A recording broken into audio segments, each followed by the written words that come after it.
It's a wrap for day 2 of week 2 here in Oxnard, California for the Dallas Cowboys training camp, and it's only gotten a little bit more fun because the pads are now on and the battles have become more interesting. Welcome to Inside Cowboys training camp presented by Ford. I'm Nicole Hutchison alongside Mickey Spagnola. We got some good news today, right? Of course, we get to see Trayvon Diggs. He is off the PUP list. What does this mean for this Cowboys team heading into the next couple of weeks in training camp? Right, and it's good to have Diggs back on the field. He'd been recovering from his torn ACL early in the season last year, and don't get too excited that he started training camp on PUP. That was the plan all along. The trainers felt like he was better served continuing his rehab than to take part in the flag football practices they had for the first 4 practice. So the pads come on, and Diggs will be eased into practice, but at least he's practicing for the first time. That's something you love to hear, especially coming from Mike McCarthy. They're closely monitoring him and keeping him on the rehab bands. So that's good to hear, but you also love what's good to hear about Tyler Guyton, the rookie. I mean, it's all about earning your stripes here for training camp the first couple of weeks, but he's not shying away from that, creating some buzz around his name so far through camp. And here's what the Talking Cowboys crew had to say. Tyler Guyton had a few really great reps yesterday, more than a few. He's taking first-team reps also. Spicy. And, Patrick, who did he beat yesterday? What's that guy's name? Michael Parsons. Micah Parsons. Michael Parsons. Let's take it back a couple days. Friday, mock game / walkthrough. We see Tyler Guyton getting first-team reps, which is eye-opening in and of itself. But it's also against rookie second-round pick Marshawn Nealon. Fast forward to yesterday, team drills, first-team reps again, check. Who's he lined up against? The Lion himself. All eyes are on that matchup, all eyes. Number 11. And then it happened, again. Micah Parsons could not get past Tyler Guyton. And he was bringing out the moves. There's one particular rep where he tried a speed rush on the first step. Guyton got lateral, shut that down. Micah reset, tried a spin move. So that's 2 moves on 1 rep, and neither of them got past Tyler Guyton. Keep an eye on that rookie first-round pick. He's been putting in the work this summer, and he's making some strides quickly. So, when they put on them pads tomorrow. Yeah, all eyes. Yeah, because when it happened the first time, Parsons just kind of looked at him, side-eyed. Okay. Then the second time, he said, let me give him a second move just to see if it's, And he's still. So now he's looking at him like, man on now. Tyler Guyton started camp as the backup left tackle behind Chuma Edoga, and by Sunday he was already earning the bulk of first-team reps. What do you think about that, Mickey? It was only a matter of time. The Cowboys always have a deference to veterans when they start camp with young guys. So Chuma Edoga, the veteran offensive tackle, who was never going to be any more than the backup swing tackle, started with the first team for those first couple practices, and then Guyton jumped in for the previous 2, and he'll be there in pads, and they need him to step up. Absolutely. Because they don't have a lot of depth at that position. Chuma's just basically a backup guy, and after that, there's really no experience. So the fact that they've already placed him with the first team is a good sign for the first-round draft choice. Yeah, he's looking to continue to earn his stripes, but we know who's not trying to earn stripes around here is the defensive end position. It's whether or not they trust that depth or they shop in free agency. That's up next here on Inside Cowboys Training Camp. Inside Cowboys Training Camp, presented by Ford, is brought to you by AT&T, official sponsor of the Dallas Cowboys. Sleep Number, the official sleep and wellness partner of the Dallas Cowboys. And by your North Texas Ford dealers. Ford is the best in Texas.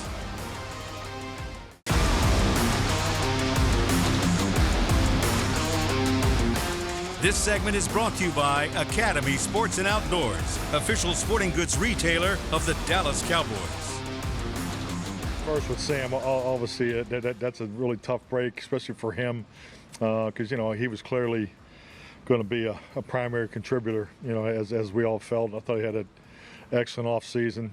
Did the extra over the summer. Was able to see him do some work in person. So that's. It's unfortunate when these things happen, but he'll do a great job in the rehab, and But yeah, as far as what we're doing moving forward, frankly, this is really what training camp's about. We have some young players that they're going to have a great opportunity, and as far as moving forward with bringing in any other guys, that's all part of a normal training camp process. So we'll see what the future brings. Certainly prayers for Sam Williams and a healthy recovery as he continues to, he has surgery, I believe, in August and continues to recover from that ACL tear. But when you talk about that pass rush position, that defensive end position, the Cowboys have depth there. But the question is, do you trust a rookie in Marshawn Kneeland? Well, for now, they have to. Yeah. He's the next guy up, and it's a great opportunity for him to be able to get the snaps with the first team defense at the right defensive end position. Sam was going to have that starting spot. New defensive coordinator Mike Zimmer wants to use Micah Parsons more as a linebacker. So if he's not playing defensive end, you got DeMarcus Lawrence and, well, it was going to be Sam Williams. Mike Zimmer said he was going to play probably 75% of the snaps, and now you don't have him. And the coaching staff from McCarthy to Zimmer to Greg Ellis were all devastated by this injury. Yeah, and when you talk about his ability to disrupt the quarterback, I mean, you look at his production, 300 snaps, that's nearly what DeMarcus Lawrence and Micah Parsons snaps cut in half. He had two back-to-back 4+ sack seasons. So, I mean, when you talk about his production, it was certainly there.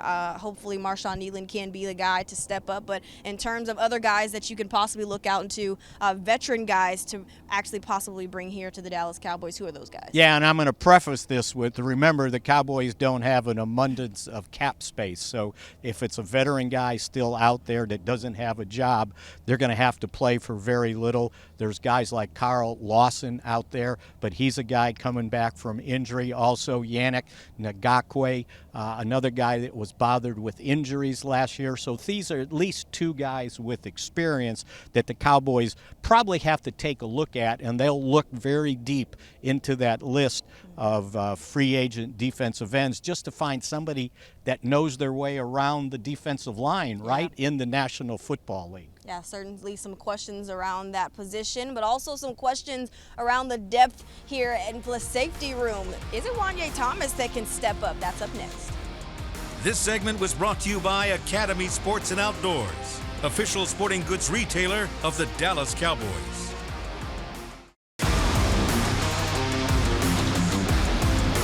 We're coming to you from the River Ridge Complex here in Oxnard, California for the Dallas Cowboys training camp. Wrapping things up here on Inside Cowboys training camp, Nicole Hutchison alongside Mickey Spagnola. And, I mean, the pressure is on for this safety room, right, with the new rotation, without J-Ron Curse no longer here with the Cowboys. And the question concerns is Wanye Thomas the guy to trust in this new rotation? Well, they're going to start, or the way they've been playing it with the first team, with Malik Hooker, along with Donovan Wilson as their starting safeties, and what they're looking for is the sub-package safeties to take Curse's spot. One of the things that they're going to take Curse's spot with is another true linebacker, not another safety, especially against the run. But Wanye Thomas is a guy that the Cowboys used in some of their change-up defenses last year when they went to dime and they wanted to put another guy in the slot. The Wanye Thomas was out there. Marquise Bell was out there.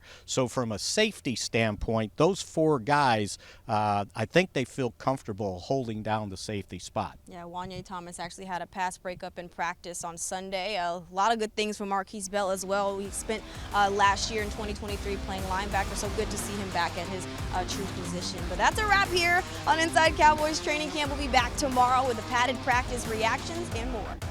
Inside Cowboys Training Camp, presented by Ford, was brought to you by AT&T, official sponsor of the Dallas Cowboys. Sleep Number, the official sleep and wellness partner of the Dallas Cowboys. And by your North Texas Ford dealers. Ford is the best in Texas.